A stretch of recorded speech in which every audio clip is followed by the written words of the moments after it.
हर हर महादेव। ओम नमः शिवाय। श्री शिवाय नमस्तुभ्यम। मैं हूँ रीना और आप सभी का हमारे चैनल सुविचार विद रीना में बहुत बहुत स्वागत है। आप सभी का दिन शुभ और मंगलमय हो और भोलेनाथ जी आपकी सभी की मनोकामनाओं को पूर्ण करें। आज आप सुनेंगे फाल्गुन मास महात्म्य का अध्याय 24। श्री मार्कंडेय जी धर्मराज युधिष्ठिर से आगे कहते हैं, राजन, महेश्वर में बहुत से तीर्थ हैं। वहाँ से रुद्र वारु तक जो एक कोस की भूमि है, उसके भीतर का स्थान शिव क्षेत्र कहा गया है। जो वहाँ मृत्यु को प्राप्त होता है वह शिव लोक में आनंद का भागी होता है।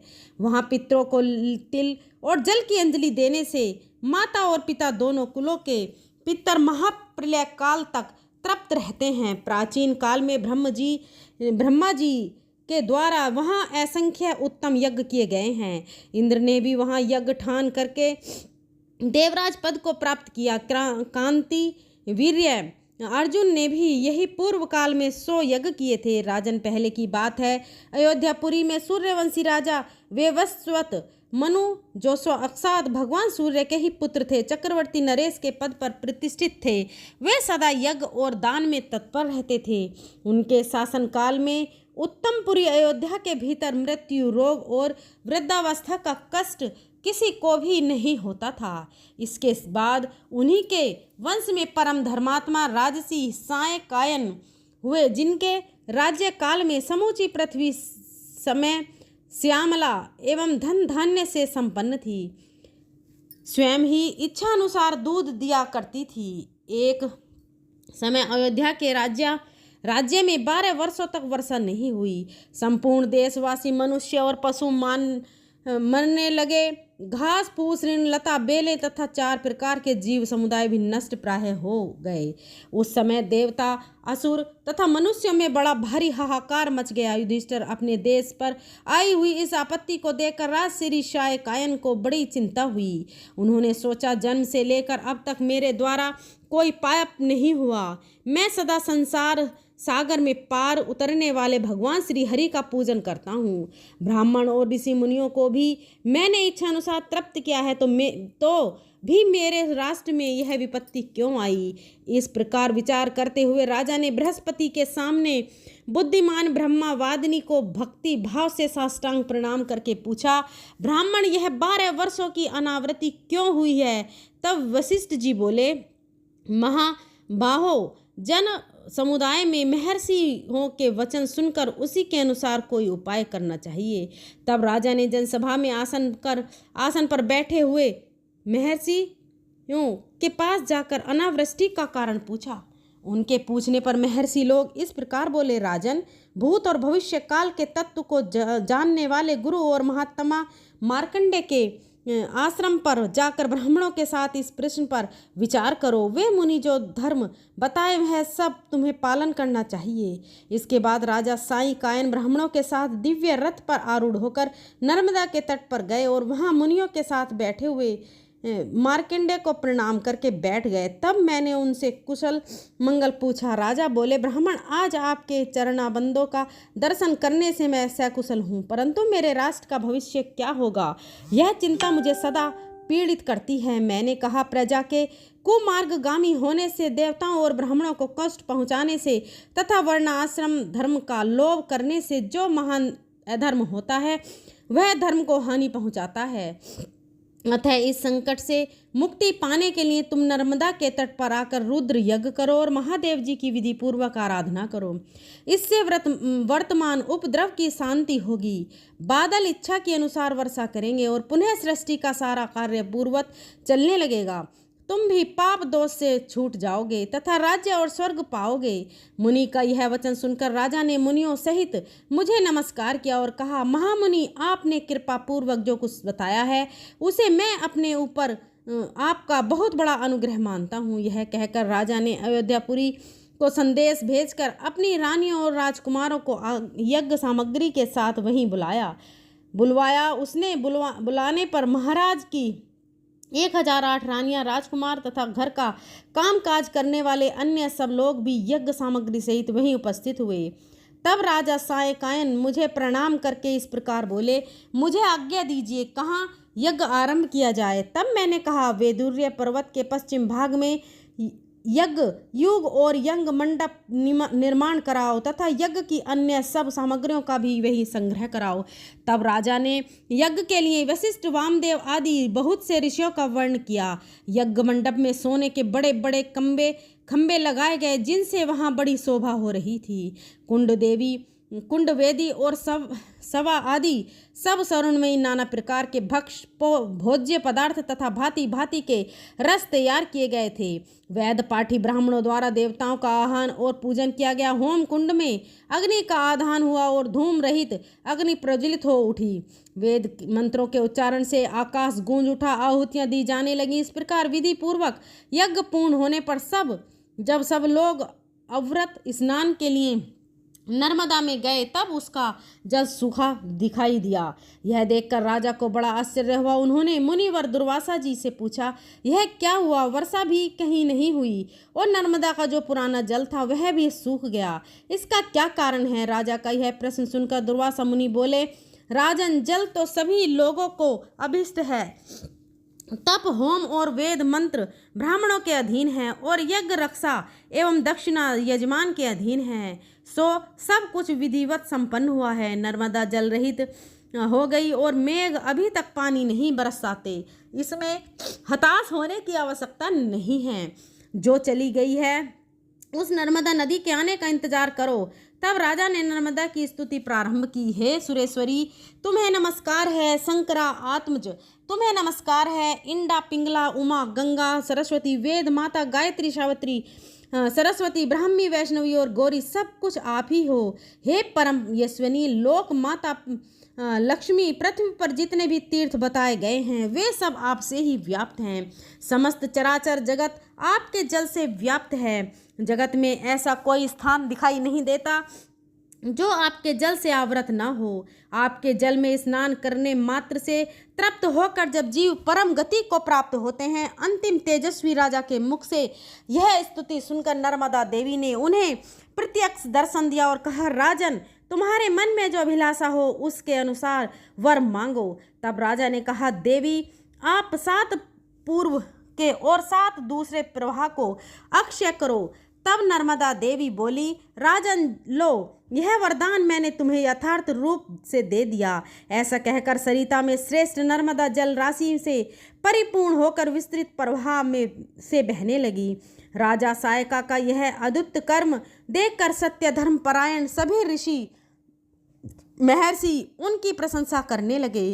उन सब ने नर्मदा में स्नान, आवागमन, जलपान और पितृ तर्पण किया। इसके बाद सर्वस्त्र दक्षिणा पाए हुए ब्राह्मणों ने वह यज्ञ समाप्त किया। जो जिस वस्तु की कामना करता है उसे वही वस्तु दी जाती है थी। इसके बाद शिवालय में जाकर समस्त मनोवांछित फलों को देने वाले देव पूजित महेश्वर लिंग में स्थित भोग मोक्ष प्रदाता उमा महेश्वर का राजा ने विधि पूर्वक पूजन किया। पूजा में प्रत्येक उपचार ओम महेश्वर देवाय सबवाय नमो नमः इस मंत्र से चढ़ा गया। पूजा समाप्त होने पर राजा वहीं हाथ जोड़कर खड़े हो गए। इसके बाद नर्मदा देवी भगवान शंकर के चरण के नीचे से प्रकट हुई। उनका वह प्रवाह संपूर्ण देवताओं द्वारा पूजित हुआ। इसके बाद संतुष्ट हुए महादेव आदि देवता बोले, राजन, तुम मनोवांछित वर मांगो। उनके ऐसा कहने पर राजा लंका ने कहा, देवताओं, आप लोग कभी इस स्थान का परित्याग न करें। हमारे राष्ट्र में अनावृष्टि आदि दोषों से पीड़ित प्रजा का कष्ट दूर हो और वह सदा फले फूले।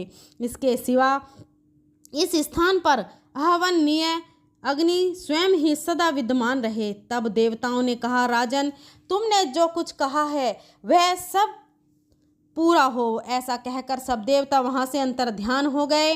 राजा का राज्य पुनः वृद्धि को प्राप्त हुआ और इंद्र इच्छानुसार वर्षा करने लगे। वह यज्ञ पूरा करके राजा लंकानम हो तथा अंतपुर की रानियों के साथ देव निर्मित अयोध्यापुरी में लौट आए। हे युधिष्ठिर, इस प्रकार मैंने तुम्हें उमा महेश्वर तीर्थ का महात्म्य सुनाया है। अब युधिष्ठिर ने श्वेत सुख आदि तीर्थों की महिमा बताते हुए श्री मार्कंडे जी से कहते हैं, हे युधिष्ठिर, अमरेश्वर के पूर्व भाग में स्थित श्वेत किंसुक नामक पापनाश तीर्थ का महात्म्य सुनो, जिसमें स्नान करने वाले मनुष्य स्वर्ग को प्राप्त होते हैं। वहाँ उत्तम सिद्धि प्रदान करने वाला श्वेत किशुंग नामक लिंग है तथा स्वर्ग रूपी फल प्रदान करने वाले ताटकेश्वर महादेव भी वहीं विराजमान है। उसके बाद वह नाम से प्रसिद्ध एक दूसरा पाप नाशक तीर्थ है, जहां लोक में वर देने वाले त्र्यंबकम महादेव विद्यमान है। उस तीर्थ के महात्म्य से गंडे को स्वस्थ लोक की प्राप्ति हुई थी। वहां गंडेश्वर और कुलेश्वर लिंग प्रसिद्ध है। नर्मदा और दंती वाणी का संगम सर्वत्र विख्यात है। वहीं सब सिद्धियां को देने वाला लिंगेश्वर लिंग है। बालिकेश्वर और पूर्णकेश्वर लिंग भी वहीं हैं। नर्मदा उत्तर तट पर उत्तम नर्मदापुर है। कपि सलाला नाम से प्रसिद्ध एक तीर्थ है, जो अब सब अनर्थ का निवारण करने वाला है। वहीं सिद्धेश्वर तथा नांडकेलेश्वर लिंग है। हे नरपशेष, इसके बाद वेद्यूर पर्वत से पश्चिम दिशा की ओर जाएं, वहाँ सस भी और नर्मदा का संगम है, जो सब पापों का नाश करने वाला है।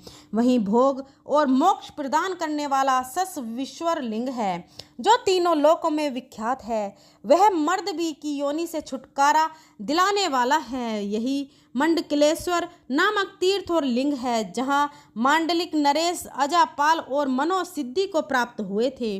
वहाँ यज्ञ करके मनुष्य फिर इस संसार में जन्म नहीं लेता। वहाँ तिल और जल देने और पिंडदान करने से जब तक चंद्रमा और सूर्य विद्यमान है, तब तक पितरों को तृप्ति बनी रहती है। वहाँ जो दान दिया जाता है, उसके पुण्य की कोई संख्या नहीं है। वहाँ से कांता तीर्थ में जाएं, जो सब तीर्थों में श्रेष्ठ और शुभ है। वहाँ स्नान करने वाले स्वर्ग में जाते हैं और मरने वाले मोक्ष पाते हैं। त्रेता गुण में रघुवंशी राजकुमार श्री राम और लक्ष्मण मिथिलेश कुमारी सीता के साथ यहाँ आकर नर्मदा के पार हुए थे। वे दोनों राजकुमार भगवान विष्णु के अवतार थे और पिता की आज्ञा का पालन करते हुए इस मार्ग में वन में गए थे। उन्होंने इस श्रेष्ठ तीर्थ में स्नान करके भक्ति पूर्वक महादेव जी का पूजन किया था। जहाँ उनका स्नान हुआ वह स्थान राज तीर्थ के नाम से प्रसिद्ध है। वहाँ लक्ष्मणेश्वर तथा सीतेश्वर है। उस तीर्थ में शूल पाणी महेश्वर का पूजन करके मनुष्य गणपति पद को प्राप्त होता है।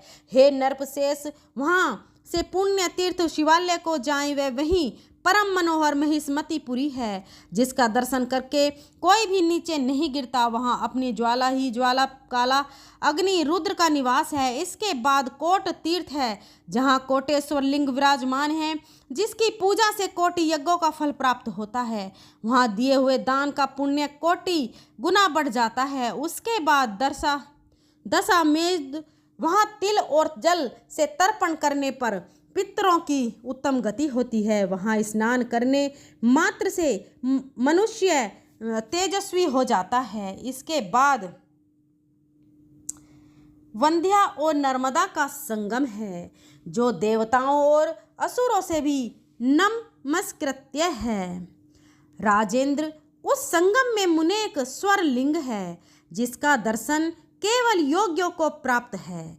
इन सब लिंगों का भक्ति भाव से पूजन करके मनुष्य ब्रह्म हत्या आदि पापों से मुक्त हो जाता है।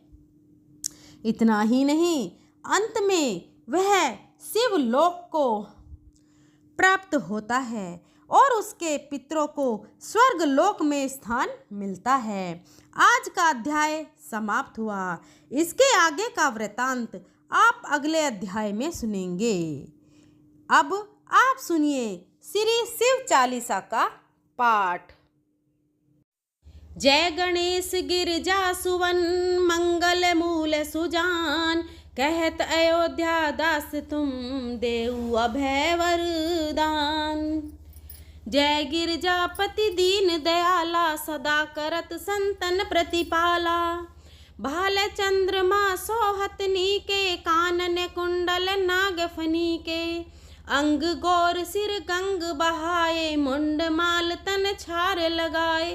वस्त्र खाले बाघंबर सोए, छवि को देखी नागमणि मोहे।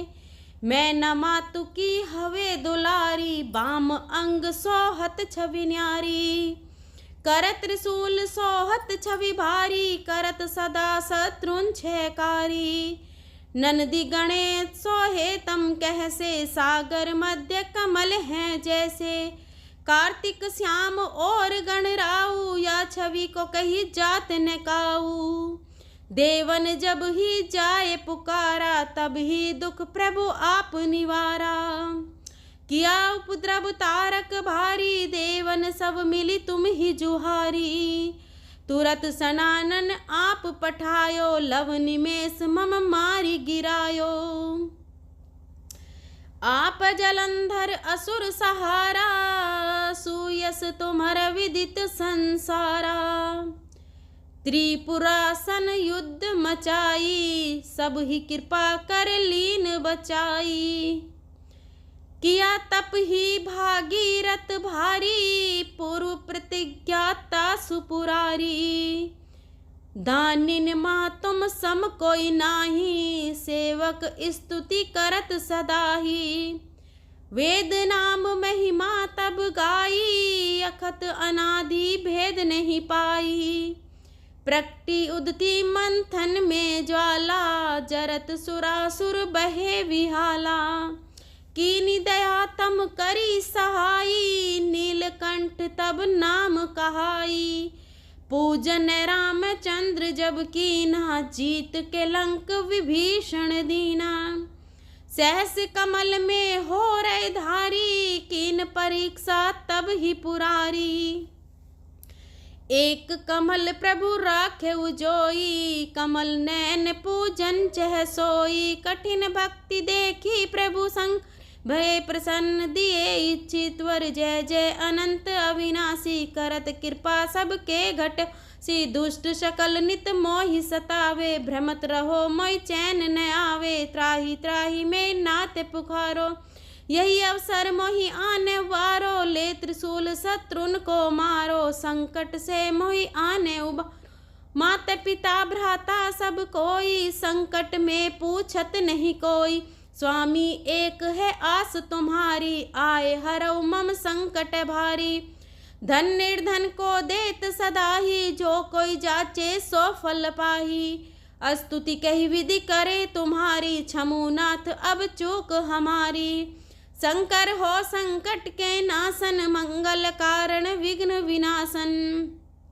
योगी यति मुनि ध्यान लगावे, सारद नारद शीस नवावे।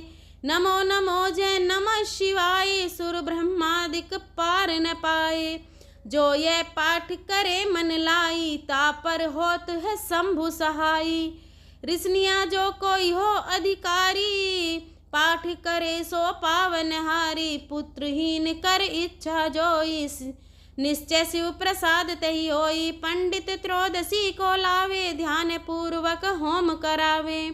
त्रयोदशी व्रत करे हमेशा, ताके तन नहीं रहे कलेसा। धूप दीप नैवेद्य चढ़ावे, शंकर सम्मुख पाठ सुनावे। जन्म जन्म के पाप नसावे, अंत धाम शिवपुर में पावे। कहे अयोध्या आस तुम्हारी, जाने सकल दुख हरो हमारी।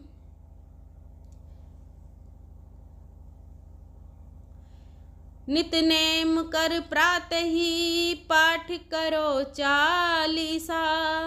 तुम मेरी मनोकामना, पूर्ण करो जगदीशा। मंगसर छठी हेमंत ऋतु, संवत 64 जान। स्तुति चालीसा शिव ही, पूर्ण कीन कल्याण। दोस्तों वीडियो कैसी लगी? अगर वीडियो पसंद आई हो तो अपनी फ्रेंड और फैमिली में शेयर करें और हमारे चैनल सुविचार विद रीना को सब्सक्राइब करें और बेल आइकन को ज़रूर प्रेस करें ताकि आने वाली सभी वीडियो की नोटिफिकेशन आपको मिल सके। अगर मेरे बोलने में कोई त्रुटि रही हो तो मैं हाथ जोड़कर क्षमा प्रार्थी हूँ। मिलते हैं अगले अध्याय में, अगली कथा में। तब तक के लिए धन्यवाद। जय भोलेनाथ।